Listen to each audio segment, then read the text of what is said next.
Notícias do STJ. Os destaques do dia do Superior Tribunal de Justiça, quando e onde você quiser. Olá, esse é o boletim com alguns destaques do STJ. A quinta turma do Superior Tribunal de Justiça decidiu de forma unânime que a vítima de violência doméstica tem legitimidade para recorrer de decisões que neguem ou revoguem medidas protetivas de urgência.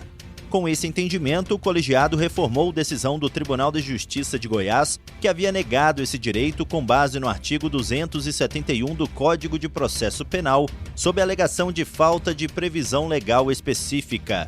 No recurso ao STJ, a mulher, representada pela Defensoria Pública, sustentou que a atuação não se restringe à assistência à acusação, pois visa a proteção de direitos próprios, conforme a Lei Maria da Penha. O relator, ministro Ribeiro Dantas, afirmou que impedir a vítima de recorrer compromete a efetividade da proteção prevista na lei. Destacou que o artigo 19 da Lei Maria da Penha assegura à mulher vítima de violência doméstica a possibilidade de solicitar medidas restritivas contra o agressor. Para ele, seria incoerente reconhecer a legitimidade processual da vítima para requerer tais medidas e, ao mesmo tempo, negar-lhe a legitimidade para impugnar a decisão que as indefere. Segundo o ministro, a vítima atua em nome próprio e não como assistente de acusação, pois defende a própria integridade e segurança. Ele enfatizou que limitar o direito de recorrer fere a proteção judicial de temas sensíveis. Por isso, o colegiado reconheceu que a regra do artigo 271 do CPP não pode restringir a atuação recursal da vítima, adotando uma interpretação mais ampla e sistemática.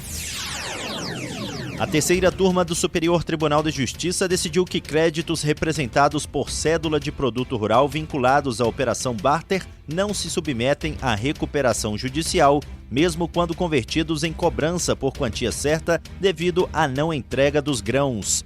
A Operação Barter é um sistema de troca direta de mercadorias e serviços que elimina o uso de dinheiro como intermediário, muito comum no agronegócio.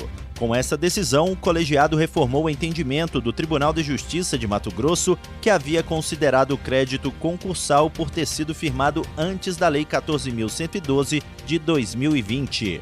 A terceira turma do STJ entendeu que essa lei tem aplicação imediata, inclusive a processos pendentes, e que a conversão da execução não implica renúncia à garantia do penhor agrícola.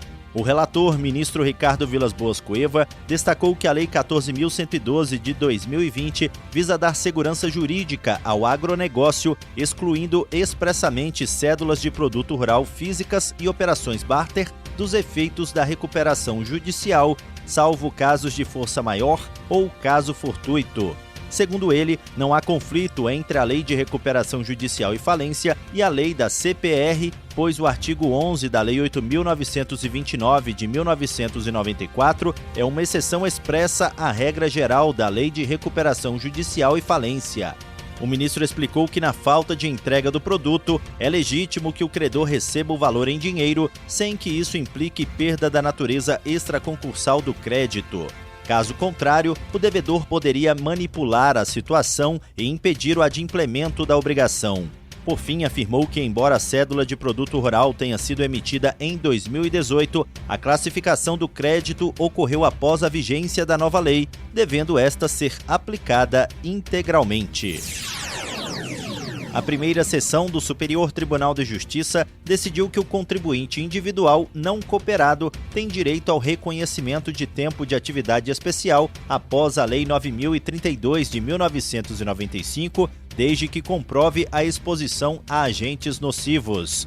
O colegiado também definiu que a comprovação dessa exposição não precisa ser feita exclusivamente no formulário emitido por empresa. Segundo o relator, ministro Gurgel de Faria, exigir tal documento ignora a realidade de trabalhadores autônomos e fere o princípio da proteção ao trabalhador.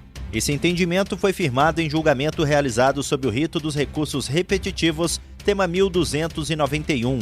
Isso significa que ele vai servir de base para os demais tribunais do país quando julgarem casos semelhantes. No caso analisado para representar a questão, o INSS argumentou que a Lei 9.032 de 95 e o artigo 58 da Lei 8.213 de 1991 exigiriam formulário empresarial. No entanto, a primeira sessão entendeu que a legislação deve ser interpretada de forma sistemática e não exclui o direito do contribuinte individual não cooperado à aposentadoria especial. Para o colegiado, o contribuinte continua obrigado a comprovar a atividade especial de forma válida. O relator destacou que esses trabalhadores atuam sem vínculo empregatício e não podem ser penalizados por isso. A sessão também considerou ilegal a restrição imposta pelo artigo 64 do Decreto 3.048 de 1999, que excluía essa categoria da aposentadoria especial. E esse foi o Notícias do STJ de hoje. Para ouvir mais, acesse o Spotify ou o SoundCloud do STJ. Tchau, tchau. Notícias do STJ, uma produção da Secretaria de Comunicação Social do Superior Tribunal de Justiça.